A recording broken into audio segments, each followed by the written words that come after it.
On this episode of Monster Voices, you're going to see footage that I shot with a good friend of mine, Danny Robinson. I mean, just a long time, lifelong family friend. A lot of respect for Danny. I trust Danny a lot, and I trust his encounters a lot.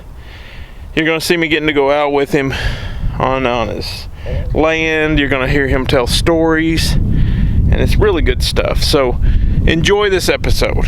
I'm Danny Robinson. We built back in this valley, in this holler, 2010.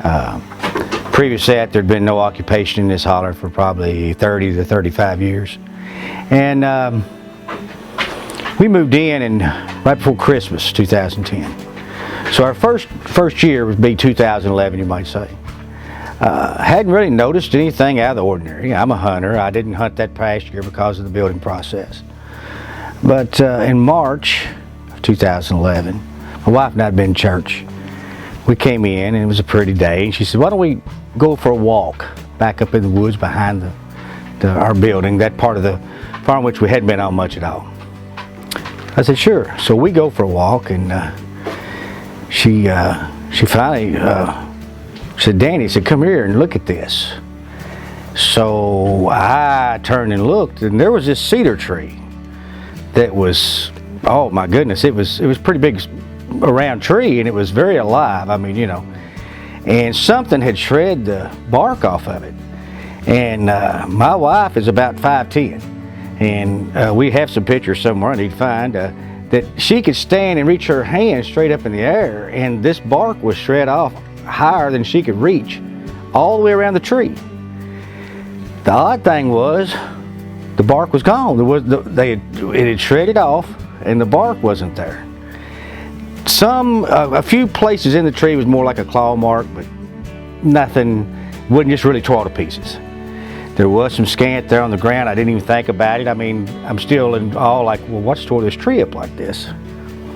I took some pictures. I did show some local game wardens, talked to a few people, and they said, well, maybe it's a bear. It's in the area, which we don't have them in this area, but it's possible one could come through. And we kind of left it at that, and that was it. But then we got to thinking the night before, we have 4 dogs at the time. Only one was a small hound. The rest were the Labrador retrievers. And they had stood on the porch and looked in that direction and howled. And we thought, we've never heard them dogs howl before. So, like I said, then the next afternoon, finding that, we kind of put the 2 and 2 together. It died down, it went on. This was in March. Well, throughout the summer, occasionally we would have the howling. There was times that we would, first time, my wife noticed it the first time, she said, come out here, you gotta smell this. And we would go outside, and the smell was so rotten. It was like a pig pen. I don't know how else to explain it. It was just very odd. The dogs would always be real nervous at that time. They knew something wasn't right. So that was pretty much just a hit and miss type thing that went on for a while.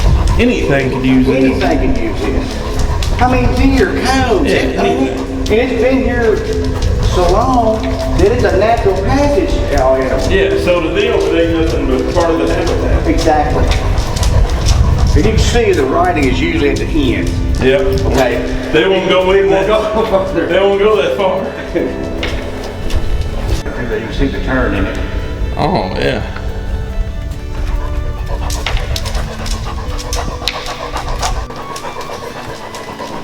If you notice, this one's got more water, it's damper. Yeah. So evidently the water flow must be using the side more. Of course, that thing's going to wear and tear. Right up here where they took out after something. They went around that bend, and I mean, they just shut up just like that. And here they come back running as fast as they can run. They passed me running to the house, and I'm like, oh, shoot. I don't know what it is, but I had a gun on me, but I said, you know, if those 4 dogs, and I know they're not afraid of anything, would fight a coyote or anything. I actually killed a full-grown coyote one time. I seen it. If whatever it was scared them that bad, right, I ain't going on around there. I don't blame you. It's right at dusk, you know, right before dark, and I never heard. They took out barking and yipping, and then quit just like that. I thought, oh man, what was that? Well, all of a sudden here they all come running back. It was unbelievable. I mean, I don't know what it was, but something. It was big enough to scare whatever that was. You Yes, know, and those dogs were not the type of dogs that was afraid of anything at that time, you know. Right. So I said, nah, I think I'll just go back to house too. Then in October, and it was around the second week of October, my wife was working night shift, and at the time I smoked. I come out, we didn't do it in the house, I come out on the carport to take a smoke cigarette. Well, I had no tomcat that stayed outside, and there had been another stray cat that had been hanging around, and I'm standing there smoking that cigarette about 3 in the morning, and I hear what I think is a cat fight. So I hollered out. It was coming from right in front of my house, the direction down the drive, and there was a grill on the carport that had a flashlight sitting there. I grabbed the flashlight and took out that direction, still thinking I was going to separate two cats. I noticed it started to move, and the squall, the holler, I realized then, well, this isn't two cats. Something has my cat. Something's got a hold of it. Well, just around that curve, he went into the creek and went up that steep bank. Kind of like what we're looking at back there. Right. And he got right up here on this bluff where it comes back, starts coming back around, and that's when it made all the sounds. He was right over top of me. I was standing down in the creek. He was right over top of me. I was standing there in the creek, and they're just right there. I'm like, oh my God. And I mean, you know, I ain't kidding. I've been out in the woods I've never been afraid of nothing. Coon hunted at night, walked without no lights, and it was just so out of the ordinary, so strange. Yeah. The hillsides down here are very steep, and I'm talking in just a matter of seconds. It was at the top of that hill, and I actually heard that cat take its last squall breath, whatever. I mean, I heard it die.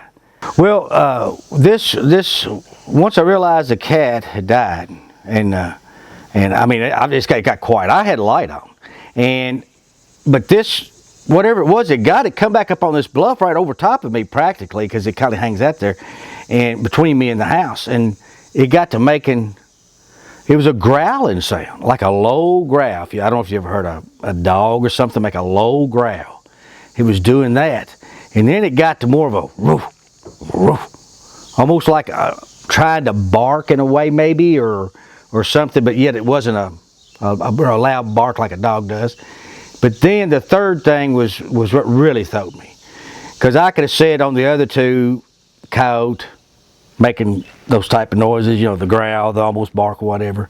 But then when it went into the more high-pitched sounds, I mean, it was loud, and I mean, it was very vocal. I mean, I knew it was saying, hey, back off. Either you're not getting my food, or I'm not afraid of you. I don't know what it was either, or maybe both. But it was more, I can't even make the sounds, but we had taken the kids to Cincinnati Zoo one time, and I've made the comment that, to me, there was an orangutan, and he got to carrying on and making all these high-pitched noises and stuff. To me, that was the closest thing that I've ever heard to the sound that I heard that night. And I mean, by that time, I mean, like I said, I've been in the woods my whole life. I had never been frightened. This scared the hell out of me. My wife come home, and I was telling her about it. I said, you know, I don't want nobody going out anymore in the woods anymore with that. They don't have a weapon on them. This was something I'd never heard of. I don't know what it was, but it's not normal. It's not from this area, whatever it is. When I got back to the house, actually, my cat was here as scared as everybody else. I'm assuming it was a stray cat that had been hanging around, because we never saw it again. Look real hard, you can see there's a hole. Come over here. Yeah, it's kind of a little cave. Yeah, that's what it does. There's places like it all back in here. There's vertebrae outside.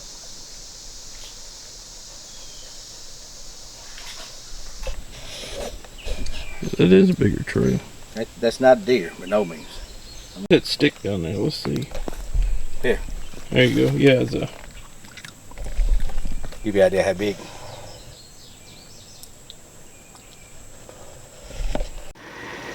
About a month later, it was opening morning of deer season, gun season. I'd put a new deer stand up, because like I said, it'd be my first year hunting back in here. And I'd never hunted out of this deer stand before. I put it up in the midsummer, didn't go back, left it alone. And it was opening morning of gun season. I went in about an hour before daylight, had all my deer scent on, you know, to cover my scent and so forth. And I'm sitting in the stand. There's a power line. And if you know anything about when they go through the woods with the great big electrical power lines and stuff through the years, when they first put them in, they cut it down real low, and then through the years it grows up. It's actually a good bedding area for deers and whatever too, because it gets really thick in that area, you know. And but I'm looking just to the left of that. It's probably about at this point when I first see movement, about 30 yards. It's breaking daylight, but it's not. How do I want to say it? You still have that dusk in there. You know, it's still not real light good yet. And I see the movement. My first thought's deer. Let's see what comes out, you know. And but it wasn't a deer. My first thought is, well, who's slipped in on me? Who's this guy walking in on my, you know, property? And how'd he get in here with no light or nothing, you know? And the more I'm thinking of a person, as it walks, I'm starting to realize this is not somebody. This is actually way too big, and it's moving too graceful. Because this, you know, this area is thick. It's there are deer trails that you can you know, walk pretty good on. But it came down that hillside. I watched it for probably 40 to 50 yards where I could see it good. Although more of a silhouette, because the light, I can't say it was hairy, I can't say it was this or that, other than the size. It had human form and appeared to be around 8 foot tall. And it walked with ease through that woods, just as like he was walking on blacktop. He got down to the deer trail and walked out of my sight. And I sat there for a few minutes thinking, what did I just witness? Because I'm as skeptic as anybody. I'm always thinking, well, you need to check things out. You want to make sure that, okay, you know, it wasn't somebody maybe, or this or that, because you know, you don't want to just. So I actually did. When it got light, a little bit better light, I got down, I looked. Of course, I didn't see anything, didn't find anything. There was no other hunters anywhere around. There was nothing. I didn't even tell my wife about this probably for maybe even a week. I don't know, it's several days. Because I really thought about it. Do I need to say anything? Should I say anything? And finally told her. And since that time, there's been only a handful I've said anything to about it. And this is the first time I've even brought it out publicly. A lot of different reasons. You know, people was going to say, oh, you know, there he goes. He's doing this. He wants to get attention or whatever. Well, trust me, that's not it at all. I'm happy right here where I'm at in my retirement. I don't need the attention. And another thing that was kind of bothering me was, you know, maybe people wanting to come in and maybe try to look for it. And then, you know, you don't know what people was going to do, because this area is noted for the legendary Howdy in the first place. And we've had people actually wanting to come down, especially the kids, get a little scare thrill, you know, and look for Howdy. And I thought, if I bring this out now, that's going to open the doors for that as well. And so I left it that way for quite a while. And it's so just recently I actually opened up about this, and there's not been anything. We've not seen anything since of that type of nature. We've not heard anything of that magnitude since. And I firmly believe that whatever it was, whatever's in this area, by it being, you know, it had been uninhabited for over 30 years. No person living here, just maybe hunters occasionally. That this was a place it could, I don't know, hunt, travel, crossing, whatever it was. And then all of a sudden, we built a house. We're running up and down the woods. We're up and down the creeks, and I think it actually moved deep. And we've all heard the stories about Howdy in Anderson County, and when teenagers, including myself, were young, you come. Of course, it was a dead end road down there at the time, and everybody would come down here and they bring their girlfriend and scare them, and you want to see Howdy, you listen for sounds, and people talked about the red eyes and all that. And I mean, and I've owned down here since 2001. I have another piece of property, another home that before we built this one, so I've been down there quite a while. And there were several times there'd be people pulled off up there by the mailboxes, and I'd go up and check on them. It'd be kids, they wanting to hear or look for Howdy and so forth. But I really hadn't put all that together. I really didn't know the full story about Howdy. Well, after we built back here, and the incidents happened here, I was informed that this was one of the first sightings of Bigfoot in Anderson County. Well, I think I'm telling it right. And that Mr. Tyndall, that had owned this property at the time, was one of the first to spot him, and said that he would appear to wave. And that's how the Howdy name got started. And I built a house with right here where Mr. Tyndall used to live. So I thought it was kind of ironic that these things happened to us the first year we was back here, and then to find out that's where the Howdy legend actually started.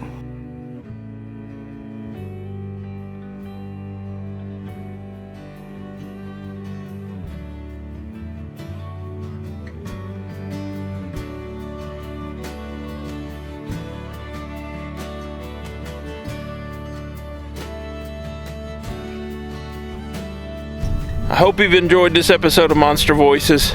Join us for more. Drop a comment. Let me know what you think of that.